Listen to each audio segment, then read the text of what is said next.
Hello friends, welcome to toppers world. നമ്മുടെ ഇന്നത്തെ class നമ്മുടെ ക്രിസ്മസ് എക്സാമിൻ്റെ മോഡൽ ക്വസ്റ്റ്യൻ പേപ്പറാണ് നമ്മൾ ഇന്ന് ചെയ്യാൻ പോകുന്നത് കേട്ടോ. 3ാം ക്ലാസ്സിലെ കൂട്ടുകാരുടെ EVS ആണ് ചെയ്യാൻ പോകുന്നത്. അപ്പോൾ നമ്മൾ EVS മാത്രമല്ല, നമ്മൾ എല്ലാ എക്സാമിൻ്റെ മോഡൽ ക്വസ്റ്റ്യൻ പേപ്പറും നമ്മൾ അപ്ലോഡ് ചെയ്തിട്ടുണ്ട്. തീർച്ചയായിട്ടും കാണുക. അപ്പോൾ EVS എക്സാമിന് നമുക്ക് വരാൻ ഇതുപോലുള്ള ചോദ്യങ്ങളായിരിക്കും വരിക. അതുപോലെ നമ്മൾ പ്രീവിയസ് ഇയർ ക്വസ്റ്റ്യൻ പേപ്പേഴ്സും എല്ലാം നമ്മൾ അപ്ലോഡ് ചെയ്യുന്നുണ്ട്. നമ്മുടെ ചാനലിൽ അവൈലബിൾ ആണ്. അപ്പോൾ നിങ്ങൾ മറക്കാതെ തന്നെ സബ്സ്ക്രൈബ് ചെയ്ത് വെക്കുക. നിങ്ങൾക്ക് ഒരുപാട് യൂസ്ഫുൾ ആവുന്ന ഒരുപാട് വീഡിയോസ് നമ്മൾ അപ്ലോഡ് ചെയ്യുന്നതായിരിക്കും. അപ്പോൾ നമ്മുടെ ചോദ്യ പേപ്പറിലോട്ട് പോകാം. അപ്പോൾ നമുക്ക് ഫസ്റ്റ് 15 മിനിറ്റ് റീഡിങ് ടൈം ആയിരിക്കും. വായിക്കാനുള്ള ക്വസ്റ്റ്യൻസ് വൃത്തിയായിട്ട് വായിച്ച് നോക്കുക കേട്ടോ. എപ്പോഴും എക്സാമിന് പലർക്കും ഉത്തരങ്ങൾ തെറ്റുന്നതിൻ്റെ പ്രധാന കാരണം എന്ന് പറയുന്നത് എന്താണ്? അതെ, നമ്മൾ ചോദ്യം വൃത്തിയായിട്ട് വായിക്കാത്തതാണ് അല്ലേ. അപ്പോൾ നമുക്ക് കിട്ടുന്ന ആദ്യത്തെ ഒരു കൂൾ ഓഫ് ടൈമിൽ ക്വസ്റ്റ്യൻസ് എന്ത് ചെയ്യുക? വൃത്തിയായിട്ട് വായിച്ച് നോക്കി നിങ്ങൾക്ക് എളുപ്പമുള്ള ക്വസ്റ്റ്യൻസ് മാർക്ക് ചെയ്ത് വെക്കുക. ആദ്യം അത് എഴുതുക കേട്ടോ. എളുപ്പം ഉത്തരം കറക്റ്റ് എന്ന് തോന്നുന്ന ചോദ്യങ്ങൾ ആദ്യം ആൻസർ ചെയ്ത് വെക്കുക. ആലോചിച്ച് സമയം കളയരുത്. പിന്നെ നമുക്ക് ആറ് പ്രവർത്തനങ്ങൾ ഉണ്ടാവും. അതിലെ എന്താണ്? Write answer for any 5 activities from activity 1 to 6. അതായത് 1 തൊട്ട് 6 വരെ ആക്ടിവിറ്റീസ് ആണ്. അല്ല, ഏതെങ്കിലും 5 ആക്ടിവിറ്റീസിന് ആൻസർ എഴുതിയാൽ മതി എന്നാണ് പറയണത്. അപ്പം നിങ്ങൾക്ക് നല്ല അറിയുന്ന ചോദ്യത്തിന് വൃത്തിയുടെ ഉത്തരം അറിയുന്ന ക്വസ്റ്റ്യൻസ് നോക്കി എഴുതുക കേട്ടോ. അപ്പം നമുക്ക് എന്ത് ചെയ്യാം? ചോദ്യ പേപ്പറിലോട്ട് പോകാം. അപ്പോൾ ഇത് നമ്മൾ ആൻസേഴ്സും ഇൻക്ലൂഡ് ചെയ്തിട്ടുണ്ട്, ഉത്തരങ്ങളും ഇൻക്ലൂഡ് ചെയ്തിട്ടുണ്ട്. അപ്പം ചോദ്യം വായിക്കുമ്പോൾ ആൻസർ നമ്മൾ പ്ലേ ചെയ്യുന്നതിന് മുമ്പ് തന്നെ നിങ്ങൾ എന്ത് ചെയ്യുക? പൗസ് ചെയ്ത് വെച്ച് വീഡിയോ ഒന്ന് സ്റ്റോപ്പ് ചെയ്തിട്ട് സ്വയം ആൻസർ എഴുതാൻ ശ്രമിക്കുക. ആൻസർ കിട്ടിയിട്ടില്ലെങ്കിൽ മാത്രം അതിനുശേഷം ആൻസർ നോക്കുക കേട്ടോ. അല്ലാണ്ട് ആൻസർ കോപ്പി പേസ്റ്റ് ചെയ്യരുത്. ഓക്കെ, അപ്പം നമുക്ക് ചോദ്യത്തിലോട്ട് പോകാം. ഒന്നാമത്തെ പ്രവർത്തനം, ഗുഡ്നെസ് ഓഫ് ക്ലീൻനെസ്. അപ്പം നമ്മുടെ ക്ലീൻലിനെസ് എന്നുള്ള പാഠത്തിൻ്റെ നമ്മൾ ചാപ്റ്റർ അപ്ലോഡ് ചെയ്തിട്ടുണ്ട് കേട്ടോ. കാണാത്തവർ കാണുക. ആ പാഠവുമായി ബന്ധപ്പെട്ടിട്ടുള്ള ചോദ്യമാണ് വന്നിരിക്കുന്നത്. നമ്മൾ വൃത്തിയെ കുറിച്ചിട്ട് എങ്ങനെയാണ് ബ്രഷ് ചെയ്യേണ്ടത്, എങ്ങനെയാണ് ബാത്ത് ചെയ്യേണ്ടത് എന്നൊക്കെ പറയുന്ന ഒരു ചാപ്റ്റർ ഇല്ലേ, ആ പാഠം. അപ്പോൾ അവിടെ നിന്നുള്ള ക്വസ്റ്റ്യൻ ആണ്. അതിൽ A part, Anu and her friends are preparing a chart on personal hygiene for school science fair. Complete the chart including your suggestions. അതായത് അനുവും കൂട്ടുകാരും എന്ത് തയ്യാറാക്കുകയാണ്? വ്യക്തിശുചിത്വം, പേഴ്സണൽ ഹൈജീൻ അല്ലേ, പേഴ്സണൽ ഹൈജീനുമായി ബന്ധപ്പെട്ടിട്ട് ഒരു ചാർട്ട് തയ്യാറാക്കുകയാണ്. അപ്പോൾ എന്തൊക്കെയായിരിക്കും, എങ്ങനെയൊക്കെ നമുക്ക് എങ്ങനെയൊക്കെ നമുക്ക് വൃത്തിയാവാം, ഹൈജീൻ ആയിട്ടിരിക്കാം, അങ്ങനെയുള്ള കുറച്ച് പോയിന്റ്സ് ആണ് നമ്മൾ എഴുതേണ്ടത്. ഒന്നിവിടെ എഴുതിയിട്ടുണ്ട്, wash your hands before and after food. ഭക്ഷണം കഴിക്കുന്നതിന് പോകുന്നതിന് മുമ്പും ശേഷവും കൈകൾ കഴുകണം. പിന്നെ നമുക്ക് എന്തൊക്കെ എഴുതാം? Brush your teeth in the morning and after dinner അല്ലേ, ഭക്ഷണത്തിന് ശേഷവും അതുപോലെ രാത്രി ഡിന്നറിന് ശേഷം എന്ത് ചെയ്യുക?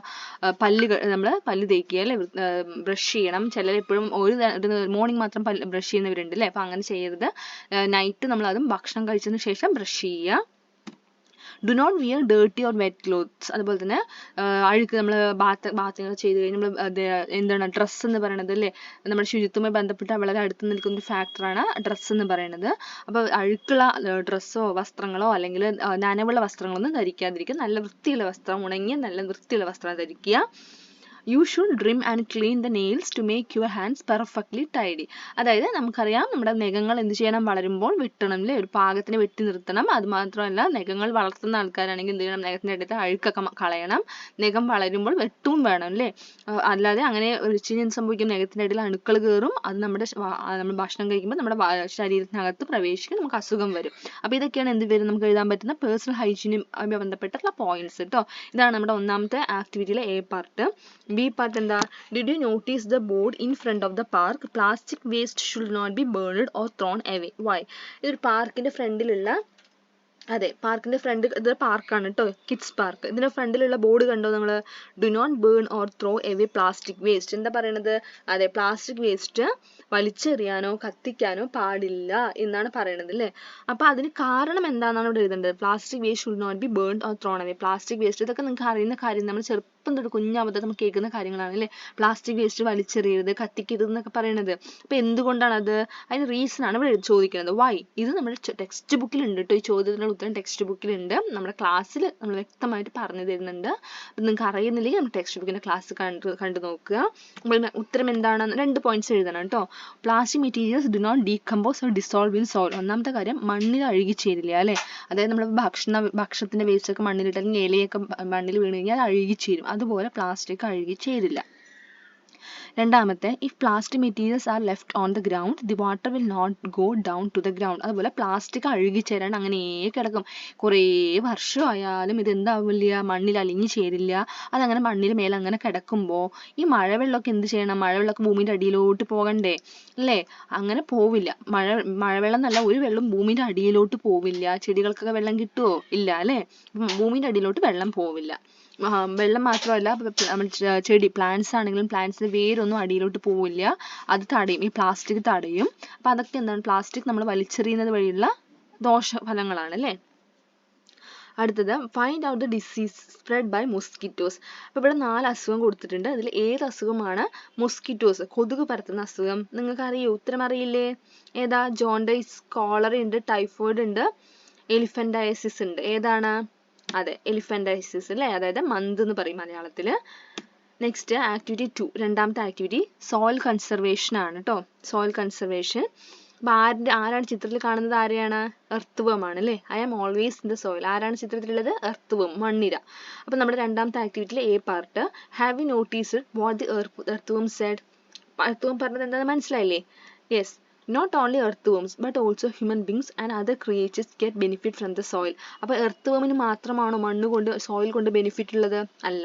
What are those benefit? അപ്പോൾ സോയിലിന്റെ ബെനിഫിറ്റ് ആണ് ഇവിടെ എഴുതേണ്ടത് കേട്ടോ. സോയിലിന്റെ ബെനിഫിറ്റ്, അതായത് നമ്മുടെ മൂന്നാമത്തെ പാഠത്തിൽ, നമ്മുടെ വാട്ടർ ആൻഡ് സോയിൽ എന്നുള്ള നമ്മുടെ മൂന്നാമത്തെ പാഠത്തിൽ നമ്മൾ പഠിക്കുന്നുണ്ട് മണ്ണിന്റെ ഗുണങ്ങൾ, അല്ലെങ്കിൽ മണ്ണ് എങ്ങനെയൊക്കെയാണ് നമുക്കും മറ്റു ജീവജാലങ്ങൾക്കും എന്തൊക്കെയാണ് ബെനിഫിറ്റ്, സോയിൽ കൊണ്ടുള്ള ബെനിഫിറ്റ് എന്തൊക്കെയാണ് നമ്മൾ പഠിച്ചിട്ടുണ്ട്. അപ്പോൾ അതാണ് ഇവിടെ എഴുതേണ്ടത് കേട്ടോ. അപ്പോൾ എല്ലാം നമ്മൾ പഠിച്ച ചോദ്യങ്ങളാണ് വന്നിരിക്കുന്നത് അല്ലേ? അപ്പോൾ ഒന്നാമത്തെ, dwelling place of creatures, ജീവികൾ, ഒരുപാട് ജീവികൾ മണ്ണിനെ ആശ്രയിച്ച് ജീവിക്കുന്നുണ്ട്. പിന്നെയോ ഫോർ ഫാമിംഗ്, കൃഷിക്ക്. പിന്നെ ഫോർ ഹൗസ് കൺസ്ട്രക്ഷൻ, വീട് നിർമ്മാണത്തിന്. അങ്ങനെ ഒരുപാട് പോയിന്റ്സ് ഉണ്ട്. അപ്പോൾ ഏതെങ്കിലും 2 പോയിന്റ്സ് എഴുതുകയാണ് ചെയ്യേണ്ടത്. അടുത്ത B part, prepare A poster on the importance of soil conservation. മണ്ണ് സംരക്ഷണവുമായി ബന്ധപ്പെട്ടിട്ടുള്ള ഒരു പോസ്റ്ററാണ് തയ്യാറാക്കാൻ പറയുന്നത്. അപ്പോൾ പോസ്റ്റർ ആണെങ്കിൽ ഇപ്പോൾ ചിത്രമൊക്കെ വരച്ച് കളറൊക്കെ ചെയ്ത് ഡെക്കറേറ്റ് ചെയ്തിട്ട് നമുക്ക് പോസ്റ്റർ എഴുതാം. അതിനൊക്കെ മാർക്ക് ഉണ്ട് കേട്ടോ. അപ്പോൾ നമുക്ക് അതിൽ നിന്ന് കണ്ടന്റും എഴുതണേ. അപ്പോൾ നമ്മളിവിടെ എഴുതിയിരിക്കുന്നത് സേവ് സോയിൽ സേവ് ലൈഫ് എന്നാണ് എഴുതിയിരിക്കുന്നത്. നമ്മൾ ഒരു പോയിന്റും കൂടി എഴുതിയിട്ടുണ്ട്. Soil gives us food, water and save future അല്ലേ? മണ്ണ് നമുക്ക് ഭക്ഷണവും അല്ലേ? ചെടി വളരുന്നത് എവിടെയാ? മണ്ണിലാണ് അല്ലേ? അപ്പം അത് പ്രധാന, അപ്പോൾ എന്താണ്, അതിനാണ് നമുക്ക് എന്ത് കിട്ടുന്നത്? നമുക്ക് ഭക്ഷണം ലഭിക്കാനും വെള്ളം ലഭിക്കാനും നല്ല ഫ്യൂച്ചറിനൊക്കെ, സേഫ് ആയിട്ടുള്ള ഫ്യൂച്ചറിന് എല്ലാത്തിനും എന്ത് വേണം? മണ്ണ് വേണം അല്ലേ? ജലം എത്രത്തോളം ഇമ്പോർട്ടൻ്റ് ആണോ അതേപോലെ തന്നെ ഇമ്പോർട്ടൻ്റ് ആണ് എന്ത്? സോയിൽ എന്ന് പറയുന്നത്. അടുത്ത മൂന്നാമത്തെ ആക്ടിവിറ്റി വെറൈറ്റീസ് ഓഫ് ഫുഡാണ് മൂന്നാമത്തെ ആക്ടിവിറ്റി. ഇവിടെ നമുക്ക് ഈ കോളത്തിനകത്ത് കുറേ പച്ചക്കറികളും പഴങ്ങളും എല്ലാം കൊടുത്തിട്ടുണ്ട്. അത് വെച്ചിട്ട് നമുക്ക് ടേബിൾ കംപ്ലീറ്റ് ചെയ്യണം. A part, complete the table based on the food items given above. അപ്പോൾ ഈ കാണുന്ന ഫുഡ് ഐറ്റംസ് വെച്ച് ഇവിടെ കംപ്ലീറ്റ് ചെയ്യുക. ആദ്യം നിങ്ങൾ ഇങ്ങനെ ടേബിൾ വന്ന ഹെഡിങ്സ് ആദ്യം കംപ്ലീറ്റ് ചെയ്യാൻ നോക്കുക കേട്ടോ. ഇവിടെ വെജിറ്റബിൾസ് ഉണ്ട്.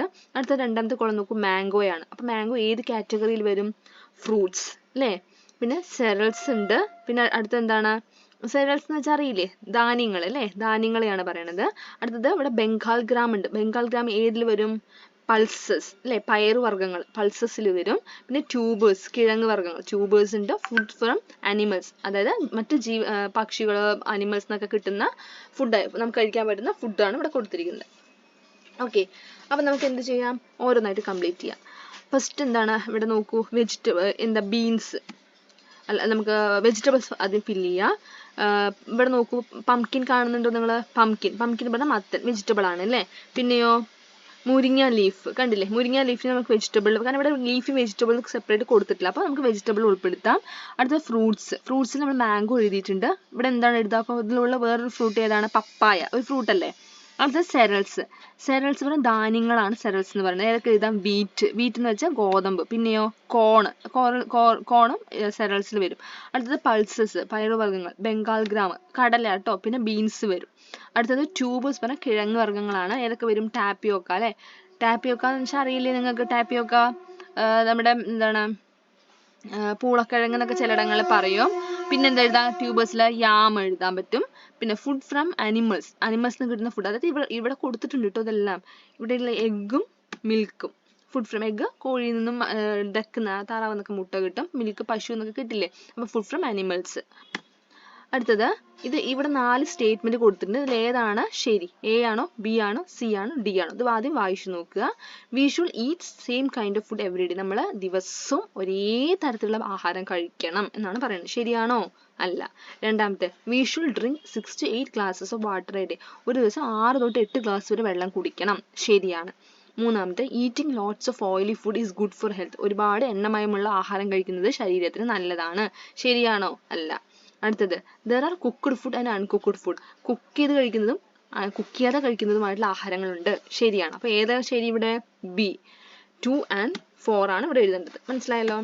അടുത്ത activity 4, let's eat good food. നമുക്ക് നല്ല ആഹാരം കഴിക്കാം. അപ്പൊ അപ്പു പറയണതും ആകാശ് പറയണതും ശ്രദ്ധിക്കുക. അപ്പു പറയണം, അപ്പു കഴിക്കുന്ന ആഹാരങ്ങൾ എന്തൊക്കെയാ? പുട്ട്, കടല. അപ്പു കഴിച്ച, അതായത് മോർണിംഗ് കഴിച്ച ആഹാരം പറയണത് പുട്ട്, കടല, കടലക്കറി, സാലഡ്, മിൽക്ക്. ആകാശ് രാവിലെ എന്താ കഴിച്ചത്? പൊറോട്ടയും ഫ്രൈഡ് ചിക്കനും. രാവിലെ തന്നെ ഒരിക്കലും കഴിക്കാൻ പാടില്ല കേട്ടോ. രാവിലെ തന്നെ പൊറോട്ടയും ചിക്കൻ വറുത്തതും അങ്ങനത്തെ ഐറ്റംസ് രാവിലെ തന്നെ കഴിക്കരുത്. കാരണം അത് നമ്മൾ ആവുന്നതും വേവിച്ച് കഴിക്കുന്ന ആഹാരമൊക്കെ രാവിലെ കഴിക്കുന്നതാണ് ശരീരത്തിന് നല്ലത്. ഇവിടെ നോക്കുക, ക്വസ്റ്റ്യൻ എന്താ? Appu and Akash talking about the food they ate in the morning.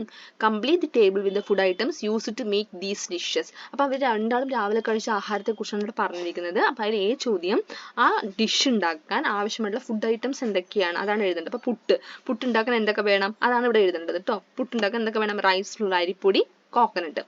പിന്നെ എന്തെങ്കിലും വേണമെന്നുണ്ടെങ്കിൽ അത് എഴുതാം കേട്ടോ. ഇവിടെ കോമ ഇട്ടിട്ട് നമ്മൾ എഴുതി ചേർക്കുക. കടലക്കറിക്ക് നമ്മളിവിടെ ബംഗാൾ ഗ്രാം ഉണ്ട്, കടല എഴുതിയിട്ടുണ്ട്, പിന്നെ എന്തൊക്കെ എഴുതിയിട്ടുണ്ട്? ഒനിയൻ എഴുതിയിട്ടുണ്ട്, ചില്ലി എഴുതിയിട്ടുണ്ട്. സാലഡിന് നമ്മളിപ്പോൾ വെജിറ്റബിൾ സാലഡ് അല്ലെങ്കിൽ ഫ്രൂട്ട് സാലഡ്. ഇപ്പോൾ വെജിറ്റബിൾ സാലഡ് ആണെങ്കിലോ onion, tomato, carrot. Fruit salad ആണെങ്കിൽ കുറച്ച് ഫ്രൂട്ട്സിന്റെ പേര് എഴുതുക കേട്ടോ. പൊറോട്ട, അടുത്തത് ആകാശ് കഴിക്കുന്ന parotta, maida flour, oil. Fried chicken, meat oil അല്ലെങ്കിൽ ചിക്കൻ ഓയിൽ എഴുതിയാലും കറക്റ്റ് തന്നെയാണ്. അപ്പൊ ഇത് ഉണ്ടാക്കാൻ ആവശ്യമുള്ള ഓരോ ഫുഡ് ഐറ്റത്തിന്റെ പേര് എഴുതുക.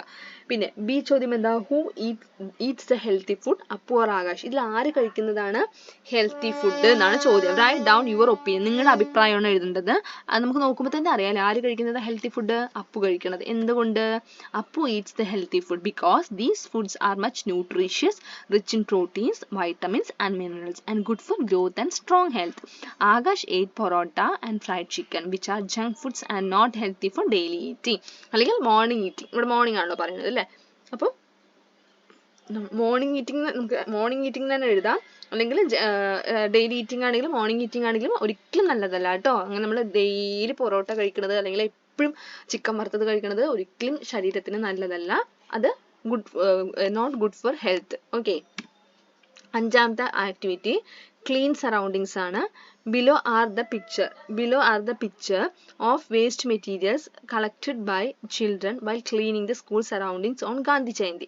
അതായത് ഗാന്ധി ജയന്തിക്ക് സ്കൂൾ പരിസരം വൃത്തിയാക്കിയപ്പോൾ അവർക്ക് കിട്ടിയ കുറച്ച് വേസ്റ്റ് ആണ് ഇവിടെ കാണിച്ചിരിക്കുന്നത്. കുട്ടികൾക്ക് എന്തൊക്കെ കിട്ടി? പ്ലാസ്റ്റിക് ബോട്ടിൽസ് കിട്ടി, ബനാന പീൽ പഴത്തൊലി, പിന്നെ ഫുഡ് വേസ്റ്റ് ഉണ്ട്, ഡാമേജ്ഡ് കീബോർഡ്, കേടുവന്ന keyboard, plastic covers, damaged batteries ഉണ്ട്, കേടുവന്ന ബാറ്ററീസ്. ഇതിൽ ചോദ്യം, label the bins and sort the waste materials suitably. അതായത് ഈ 3 ബിൻസ് എന്ന് വെച്ചാൽ നമ്മൾ വേസ്റ്റ് ഇടുന്ന പാത്രം അല്ലേ? അപ്പൊ ഈ 3 ബിന്നിലും ആദ്യം നമ്മൾ എന്ത് ചെയ്യണം? ഓരോ ബിന്നിനും പേര് എഴുതിയ ശേഷം അതിലിടുന്ന വേസ്റ്റിന്റെ പേര് എഴുതുക. ഓക്കെ. ഇവിടെ ഹസാർഡസ് വേസ്റ്റ് ഉണ്ട്. പിന്നെ എന്തൊക്കെ വേസ്റ്റ് നമുക്ക് എഴുതാം? ബനാന പീൽ ഏതിൽ വരും? Organic waste. Plastic bottles inorganic waste. പിന്നെ എന്തൊക്കെ വരും ഓർഗാനിക് വേസ്റ്റിൽ? ബനാന പീൽ വരും. പിന്നെ എന്താ വരിക? ഫുഡ് വേസ്റ്റ് വരും അല്ലേ? മണ്ണിനോട് അഴുകിച്ചേരുന്ന വേസ്റ്റ്. ഇൻഓർഗാനിക് വെച്ചാൽ മണ്ണിൽ അലിയുന്നില്ല അല്ലെ? അതായത് നമ്മൾ എന്താ പറയുക, അജൈവ മാലിന്യങ്ങൾ എന്ന് പറയും. പ്ലാസ്റ്റിക് ബോട്ടിൽസ് അലിയോ ഇല്ല, പ്ലാസ്റ്റിക് കവർ അലിയോ ഇല്ല. പിന്നെ ഹസാർഡസ് വേസ്റ്റ് എന്ന് വെച്ചാൽ ഒരുപാട് കെമിക്കൽസ് ഒക്കെ അടങ്ങിയിട്ടുണ്ടാവും. അത്രമാണ് ഹസാർഡസ് വേസ്റ്റ് എന്ന് പറയുന്നത്. ഡാമേജ്ഡ് ബാറ്ററീസ്, പിന്നെന്താണ് അതായത് ഒരുപാട് ദോഷകരമായിട്ടുള്ള വേസ്റ്റ് ആണ് കേട്ടോ. ഡാമേജ്ഡ് കീബോർഡൊക്കെ, അതൊക്കെ ഹസാർഡസ് വേസ്റ്റിൽ വരും. അടുത്ത B part, put a tick mark against the correct statement on clean surroundings. ഇതിൽ ഏത് സ്റ്റേറ്റ്മെന്റ് ആണ് കറക്റ്റ്? നല്ലൊരു ക്ലീൻ സറൗണ്ടിങ് ഏതാണ് correct? Waste is not piled up, അതായത് വേസ്റ്റ് എവിടെയും കുന്നുകൂടി ഇട്ടിട്ടില്ല, കറക്റ്റ് ആണ് അല്ലേ? അതപ്പോൾ നല്ല സറൗണ്ടിങ് തന്നെയാണ്. വേസ്റ്റ് വാട്ടർ ഇസ് അക്യുമുലേറ്റഡ്, ചളി വെള്ളം കെട്ടിക്കിടക്കുന്നുണ്ട്. ശരി, നല്ല ക്ലീൻ സറൗണ്ടിങ് ആണോ? അല്ല. പ്ലാസ്റ്റിക് വേസ്റ്റ് സ്കാറ്റർഡ് ആണ്, പ്ലാസ്റ്റിക് വേസ്റ്റ് എല്ലാം ചിതറി കിടക്കുകയാണ്, നല്ലതാണോ? അല്ല. പ്രോപ്പർ വേസ്റ്റ് ഡിസ്പോസൽസ് അറേഞ്ച്, കറക്റ്റ് ആയിട്ട് വേസ്റ്റ് എവിടെ ഇടണം എന്നുള്ളത് നമ്മൾ അറേഞ്ച് ചെയ്ത് വെച്ചിട്ടുണ്ട്, കറക്റ്റ് ആണ് അല്ലേ? അടുത്ത ആക്ടിവിറ്റി ആറാമത്തെ ആക്ടിവിറ്റി ആണ് അല്ലേ, വാട്ടർ ആൻഡ് സോയിൽ. അപ്പോൾ ഇത് വീണ്ടും നമ്മുടെ വാട്ടർ ആൻഡ് സോയിൽ എന്നുള്ള പാഠത്തിൽ നിന്നാണ് ചോദ്യം വന്നിരിക്കുന്നത് കേട്ടോ.